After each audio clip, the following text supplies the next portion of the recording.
12 science based facts about meditation. संसारभरमा एकपछि अर्को research भइरहेको छ मेडिटेसनमाथि, ध्यानमाथि। अनि प्राय जसो ध्यानमाथि भएका रिसर्च जसले ल्याएको रिजल्ट, ती रिजल्टहरूलाई जिस्टमा भन्दा यहाँ 12वटा ध्यानले दिएको फाइदा जुन ल्याबोरेटरीबाट सिद्ध भएको छ अथवा जो साइन्टिफिक भएको छ। किनकि मोडर्न एजमा साइन्टिफिक नभइकन मान्छे बुझ्न तयार हुँदैन, स्वीकार्न तयार हुँदैन। त्यसकारण यो साइन्स बेस्ड फ्याक्ट्सहरूको बारेमा अलिकति चिन्तन गरौँ।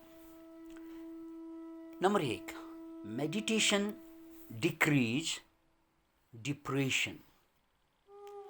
Meditation decreases depression. मोडर्न एजमा यानी आधुनिक युगमा मान्छेको सबभन्दा ठुलो शत्रु मध्ये एउटा हो डिप्रेसन, मानसिक समस्या। भौतिक समस्या त अरूले पनि समाधान गरिदिन्छ, तर मानसिक समस्या पर्यो भने त्यो समाधान गर्न न बाउ, न आमा, न दाई, न दिदी, न बहिनी, न छोरा, न छोरी, परिवारका कसैले पनि तपाईको समस्या समाधान गर्न सक्दैनन्। तपाईँ एक्लो पर्नुहुन्छ। भौतिक समस्या परेको भए छरछिमेकीले समाधान गरिदिन्छ, तर मानसिक समस्या तपाईँ एक्लैले सामना गर्नुपर्ने हुन्छ। भौतिक समस्या परेको भए विदेशीहरूको सहायताले पनि हामी त्यो समस्याबाट बाहिर आउँछौँ, तर मानसिक समस्या पर्यो भने, डिप्रेसन पर्यो भने त्यसलाई समाधान गर्नको लागि यो धरतीमा कोही मान्छे छ भने तपाईँ एक्लो हुनुहुन्छ। Can you imagine it? अतः यहाँनिर मेडिटेसनको रोललाई बुझ्नुपर्छ, ध्यानको रोललाई बुझ्नुपर्छ कि दुनियाँका कोही पनि मान्छेले तपाईको यो डिप्रेसन, मानसिक समस्याबाट तपाईँले बाहिर ल्याउन सक्दैन। र अलिकति मान्छेसँग आशा बच्ने भनेकै डक्टर्सहरूको, साइकियाट्रिस्टहरूले दिने औषधि हो। त्यो औषधिले तपाईँलाई पहिला जस्तो त्यस्तै बनाउँदैन, किनकि त्यो औषधिको प्रभाव, साइड इफेक्टको कारणले तपाईँको मस्तिष्कको क्षमता कम हुँदै जान्छ, या तपाईँ झुम्म परेको अवस्थामा बसिरहनुहुन्छ। र सामान्यतया मानसिक अवस्था हुँदा जति गाह्रो हुन्छ त्यो गाह्रो त हुँदैन, तर पहिला जस्तो चङ्गा पनि हुन सक्दैन। त्यसकारण कुनै पनि साइकियाट्रिक ड्रग्सहरू त्यसको औषधि होइन, त्यसको एन्सर होइन, जवाफ होइन। अतः तपाईँ एक्लो हुनुहुन्छ, नितान्त एक्लो। यो मानसिक समस्या, यो डिप्रेसन, यो फ्रस्ट्रेसन भइदियो भने तपाईँ एक्लो हुनुहुन्छ। तर आशाको किरण के त? मेडिटेसन। आशाको किरण के त? मेडिटेसन, ध्यान, ध्यान, ध्यान। दैनिक 10 मिनट, 20 मिनट लम्ब्याएर 2 घन्टासम्म ध्यान गर्ने हो भने तपाईलाई भएको मानसिक समस्या घट्दै जाने भयो र पछि कुनै पनि मानसिक समस्या नहुने इन्स्योर्ड भयो। कुनै पनि मानसिक समस्या नहुने इन्स्योर्ड भयो। त्यसकारण prevention is always better than the care भनिन्छ कि रोग लागिसकेपछि उपाय खोज्नुभन्दा रोगै लाग्न नदिनु जाति, हे मानव जाति, तपाईको लागि वरदान छ, सुरक्षा कवच छ कि दुनियाँको कुनै पनि ताकतले तपाईलाई मानसिक रोगी अब बनाउन सक्दैन यदि तपाईँ मेडिटेटर, रेगुलर मेडिटेटर हुनुहुन्छ भने। दोस्रो number, regulate anxiety and mood disorders. जसरी डिप्रेसन जहाँ केही गर्न मन लाग्दैन, मात्र भित्र डर मात्रै लागिरहन्छ, अप्ठ्यारो मात्रै फिलिङ भइरहन्छ, अलिकति डिपमा गयो भने, डेफ्टमा गयो भने मान्छेलाई आत्महत्याको विचार आइरहन्छ डिप्रेसनमा। एङ्जाइटी डिसअर्डरको लक्षण फरक छ। त्यो एङ्सियस मान्छेहरू, एङ्जाइटीको शिकार भएका मान्छेहरू फेरि खाली डराएर बस्ने। अनि डराएर बस्नु भनेको प्यारालाइज्ड हुनु हो। जब मान्छे डरमा हुन्छ त्यो बेला उसको इम्युन सिस्टमले फङ्सन गर्दैन। याद राख्नुहोस् यो कुरा। जब मान्छे डरमा जान्छ इम्युन सिस्टम फेल हुन्छ, र इम्युन सिस्टम फेल हुँदाखेरि तपाईँ हरेक किसिमको इन्फेक्सनको शिकार हुन्छ। सिम्पल राइनो भाइरसबाट आउने रुगाखोकीदेखि लिएर अहिले कोरोनासम्मका कुराहरू यसभित्र पर्छ।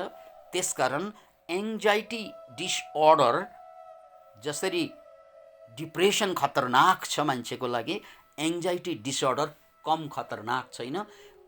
त्यसले तपाईँलाई भित्रबाट खोक्रो त बनाइहाल्छ, र डराएको मान्छेले प्रेम गर्न सक्दैन, न परिवारलाई, न देशलाई, न मानव जातिलाई, न कुनै विषयवस्तुलाई।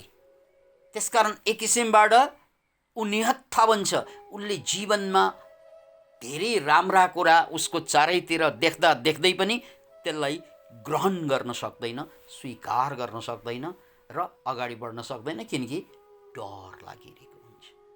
त्यसकारण एङ्जाइटी डिसअर्डरबाट हामी बाहिर आउन सकेनौँ भने, मुड डिसअर्डरबाट हामी बाहिर आउन सकेनौँ भने हाम्रो प्रगति सधैँको लागि समाप्त हुन्छ। र यसको पनि डिप्रेसनको जस्तै स्थायी औषधि पनि छैन, र अरूले तपाईँलाई जोगाउने बचाउने पनि कुरा आउँदैन। यसमा पनि तपाईँ नितान्त एक्लो हुनुहुन्छ, एक्लो, यु आर सिङ्गल। र सुखद समाचार, यस्तो एङ्जाइटीबाट सधैँको लागि बच्न सकिन्छ, इन्स्योर्स फर एभर। केबाट? रेगुलर मेडिटेसन्सबाट। यो आध्यात्मिक किताबले, ऋषिमुनिले भनेको कुरा होइन, यो साइन्टिस्टहरूले भनेको कुरा, यो साइन्सको रिसर्चबाट प्रमाणित भएको कुरा। त्यसकारण रेगुलर मेडिटेसन एङ्जाइटी भइसकेकाहरूलाई र पछि कहिल्यै नआओस् भन्ने चाहना गर्नेहरूको लागि पनि अद्भुत कुरा। र यहाँ अलिकति थप्नुपर्छ कि मान्छेलाई डरको अनुभूति दिनुमा एउटा त केमिकलको हात हुन्छ, स्ट्रेस हर्मोनको, र अर्को दिमागमा एउटा पार्ट हुन्छ जसलाई एमिगडाला भनिन्छ। यो आमन्ड सेपको, आमन्ड भनेको देशी बदाम सेपको एउटा ब्रेनको पार्ट हुन्छ। त्यो पार्ट डर लाग्ने मान्छेहरूमा, डरको बढी फिलिङ गर्ने मान्छेहरूमा, एङ्जाइटीको फिलिङ गर्ने मान्छेमा त्यो पार्ट सुनिएर आउँछ, ठुलो ठुलो हुँदै जान्छ। यो साइज जति ठुलो भयो त्यति डर सहजै लाग्न थाल्छ, कारणै नभए पनि लाग्न थाल्छ। तर जब तपाईँ रेगुलर मेडिटेसन गर्नुहुन्छ, रिसर्चले पत्ता लगाएको छ त्यस्ता मान्छेहरूको त्यो एमिगडाला ठुलो हुँदैन, सानो हुँदै जान्छ। त्यसको साइज सानो सानो सानो हुँदै जान्छ। त्यति मात्रै जो वास्तविक डराउनै पर्ने ठाउँमा मात्रै काम लाग्ने गरी, जस्तै बाघ देखियो या चितुवा देखियो या चाहिँ आगो लागि भयो या बम पड्क्यो, त्यो बेला त डराउनु पर्ने हुन्छ। हाइटको कुरा, हाइटमा खस्ला भनेर डराउनु पर्ने हुन्छ। यो वास्तविक डरलाई मात्रै डिटेक्ट गर्छ। तर एमिगडाला ठुलो भइदियो भने नभएको डर कल्पना गर्छ उसले। अनि त्यो नभएको कल्पनाबाट आउने डर र कुनै कल्पना नगर्दा पनि त्यत्तिकै आउने डर प्यानिकसम्म पुग्छ। प्यानिक एट्याक भयो भने चाहिँ त तपाईँ प्यारालाइज्ड हुनुहुन्छ। यस्तो खतरनाक सिचुएसन मान्छेको लागि आइरहेको छ, र यसबाट जोगिने पनि मेडिटेसन मेडिटेसन मेडिटेसन। त्यसकारण यो यसलाई वरदान नम्बर 2। यहाँ अर्को पोइन्ट छ, increase concentrations of grey matter in the brain. यो मस्तिष्कमा व्हाइट म्याटर हुन्छ, ग्रे म्याटर हुन्छ। यो खैरो पदार्थ, मस्तिष्कको खैरो पदार्थ या ग्रे म्याटर जति बाक्लो हुँदै जान्छ, बढ्दै जान्छ त्यति मान्छे के हुन्छ, इन्ट्युटिभ हुन्छ, त्यति मान्छे सहनशील हुन्छ, त्यति मान्छेलाई हरेक कुरामाथि कन्सन्ट्रेसन गर्न सजिलो हुन्छ। र भनिन्छ पुरुषमा भन्दा महिलामा ग्रे म्याटर अलिकति बढी हुन्छ आम महिलामा, जसको कारणले गर्दा पुरुषभन्दा महिला बढी सहनशील हुन्छ। अतः तपाईलाई सहनशील हरेक जीवनका साना तिना दुःख दर्द, अरूले गर्ने आलोचना, अरूले दिने पीडा भन्ने जुन बुझाइ छ त्यसमा तुरन्तै रियाक्ट नगरिकन त्यसलाई बुझ्नको लागि अलिकति सहनशीलता चाहिन्छ। त्यो गजबको गुण हो। त्यो गुणको विकास गर्नलाई ग्रे म्याटर ब्रेनको बढ्नुपर्छ र मेडिटेसन रेगुलरली गर्ने मान्छेहरूमा विचार मात्र परिवर्तन हुने होइन, स्वभाव मात्र परिवर्तन हुने होइन, ब्रेनै परिवर्तन हुन्छ, ग्रे म्याटर बढ्छ। अतः यो वरदान number 3, meditations get strength against pain. यो अर्को वरदान, किनकि आधुनिक मान्छेको रहन सहन खान पान बाँच्ने शैली कम्प्लिटली अननेचुरल भएको कारणले यो नेचरको एगेन्स्टमा अथवा प्रकृति विरुद्ध आहार, प्रकृति विरुद्ध जीवनशैली भएको कारणले गर्दा शरीरमा विकार जम्दै जान्छ र परिणामस्वरूप पेन, कसैलाई टाउको दुखे, कसैलाई जोइन्ट पेन, कसैलाई ढाडको समस्या, कसैलाई सरी कहिले दायाँ कहिले बायाँ, यो पुरा शरीरमा दर्द हुन्छ। यो दर्द भनेको तपाईको शरीरभित्र विकार छिरै छ है, एउटा भयङ्कर रोगको पटाक्षेप हुँदैछ, भयङ्कर रोग सुरु हुँदैछ भन्ने सङ्केत दिइरहेको छ। यो घन्टी हो, यो टङ टङ, यो डेन्जरस बेल हो, ताग, किनकि केही न केही खतरनाक कुरा भइरहेको छ है, शरीर खत्तम भइसकेको छ। तर हामीले त्यहाँ ध्यान नदिइकन त्यसलाई दबाउनको लागि दबाई खान्छौँ, नामै दबाई, जसले चाहिँ यो सारा रोगलाई दबाई राख्छ, त्यसलाई दबाई भनिन्छ। त्यसले निर्मूल गर्दैन। पेनकिलर खानुहोस्, निर्मूल हुँदैन। नो, यो एन्सर होइन। पेनकिलरले पछि गएर किडनी ड्यामेज गरेर मान्छेलाई नै किल गरिदिन्छ। त्यसकारण painkiller is not the answer. तपाईँलाई बेला बेला दुख्ने शरीर, त्यो तपाईँको जिन्दगी भित्रबाट बर्बाद भइसक्यो, थोत्रो भइसक्यो, छुत्रो भइसक्यो, यो शरीरमा मैल जमिसक्यो।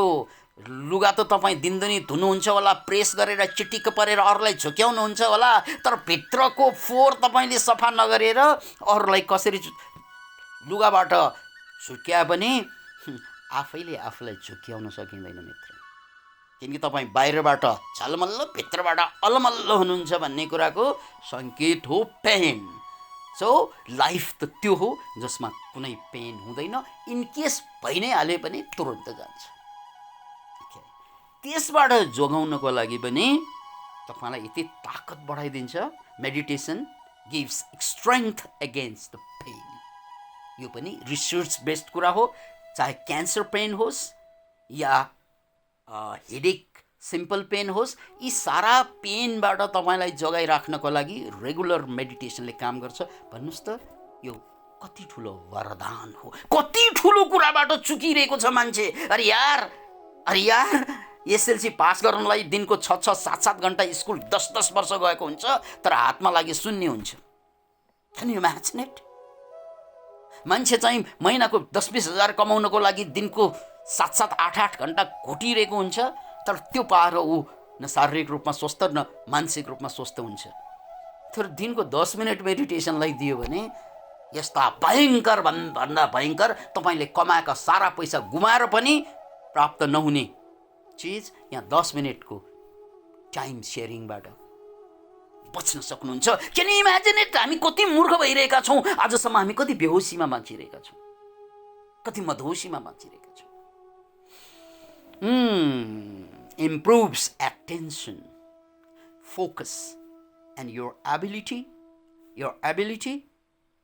to work in stressful circumstances. यो अर्को साइन्टिफिकली प्रोभन बेनिफिट के त, एटेन्सन भनेको कन्सन्ट्रेसन गर्ने क्षमता दिन्छ तपाईँलाई। किनकि जो मान्छेले एटेन्सन पे गर्न सक्दैन त्यो मान्छेले कहिल्यै पनि जीवनको सुख पाउँदैन। किनकि उसले एउटा चिज पाइरहेको हुन्छ, ध्यान अर्कै गइरहेको हुन्छ। पाएको चिजमा उसलाई स्वाद हुँदैन, नभएको कुरा खोज्न थाल्छ। पाएको कुराले उसलाई सुख दिएन किनकि ध्यान अर्कातिर छ।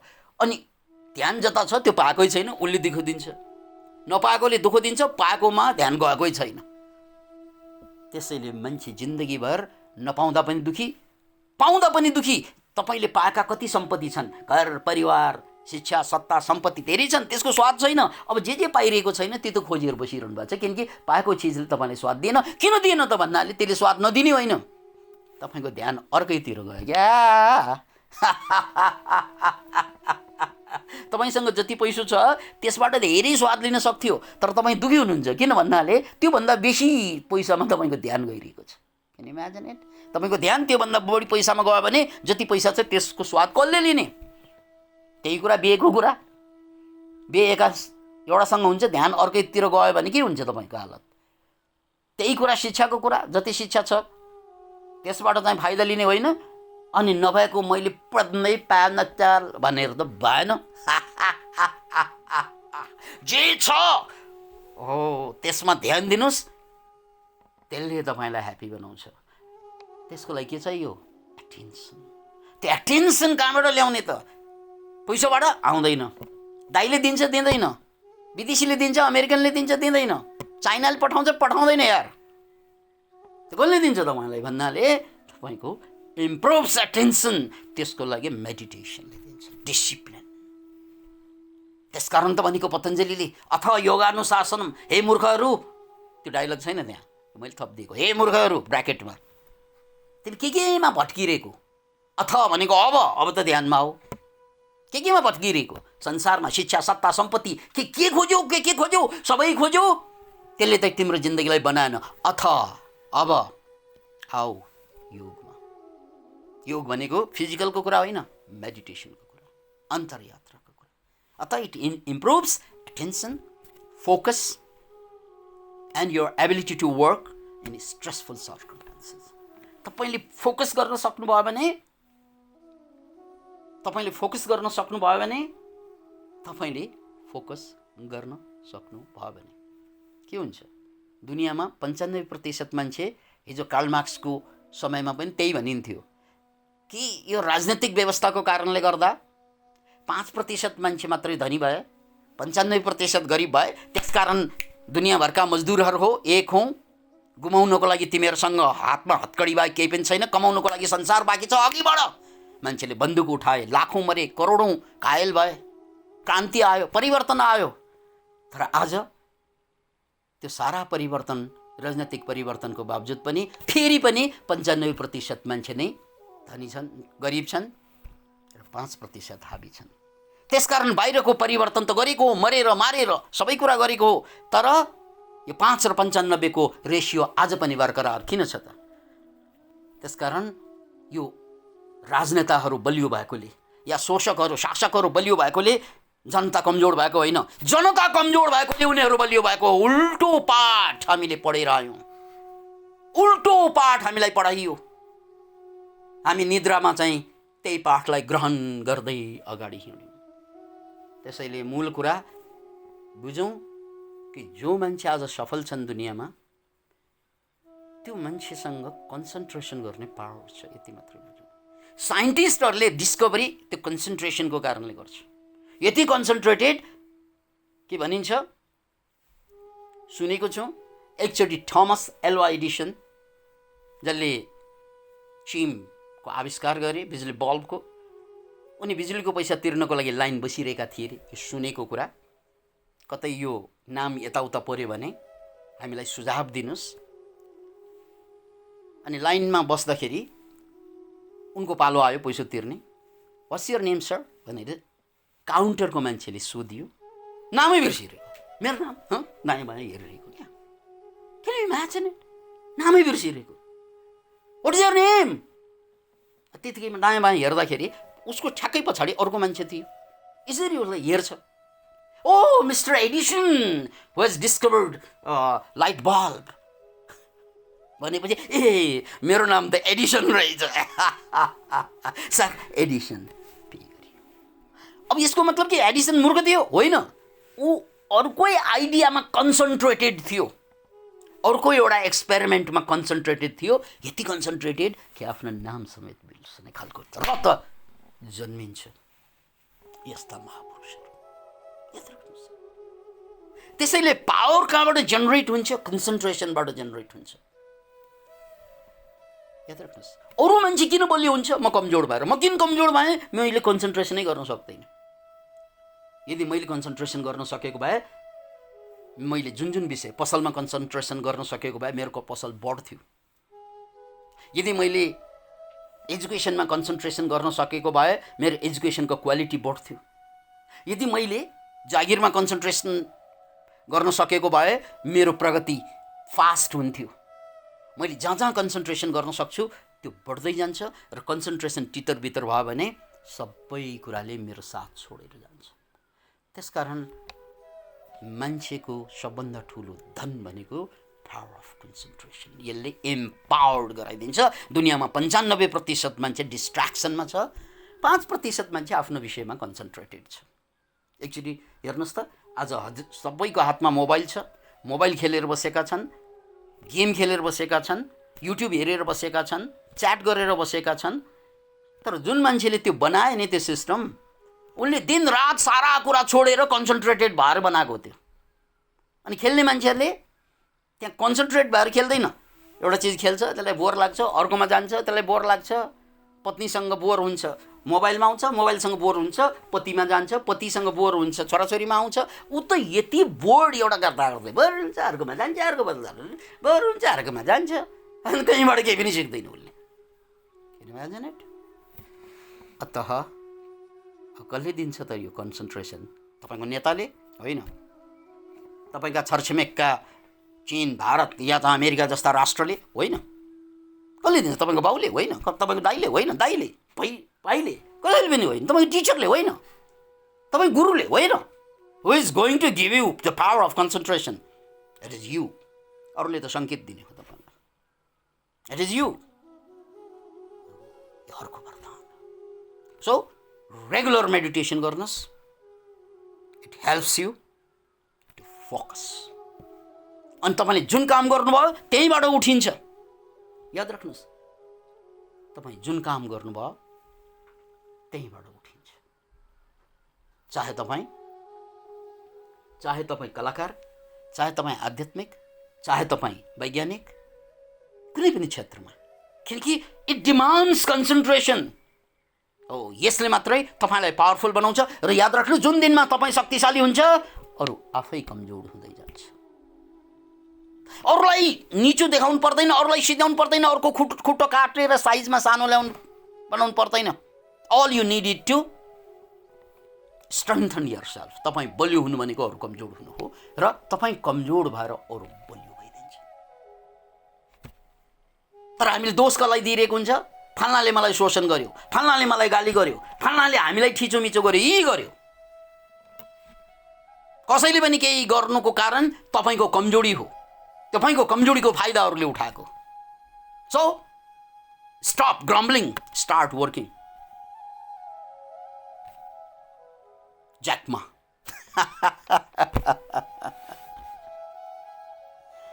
ओके, त बन्धुहरू, मेडिटेसन्सको लाभ जुन हुन्छ साइकोलोजिकल्ली यानी मानसिक जगतमा, त्यो कुरा मैले व्याख्या गरिदिएँ यहाँहरूलाई। अब यसको अन्त्य यतिमा होइन, फेरि यसको भौतिक प्रभावहरू कहाँ पर्छ, चारित्रिक प्रभावहरू कहाँ पर्छ, यो कुरा बाँकी छ अझै। र यो भिडियोभित्र यो सबै कुरा नअट्ने भएकोले भोलिको अर्को पार्टमा यो भौतिक र चारित्रिक परिवर्तन मेडिटेसनले कहाँ कसरी ल्याउँछ भन्ने कुराको विस्तृत जानकारी सहित आउनेछु। र यो पाटोमा यहाँका जिज्ञासा, कमेन्ट छ भने लेखिहाल्नुहोला। यदि तपाईँलाई यसले च्वास्स लागेको छ, जगाएको छ भने यसलाई सेयर गरेर अरूसम्म पुर्याइदिनु होला। होइन यो मैले भनेको कुरा तपाईँलाई ठिक लागेन भने डिलिट गरिदिनु।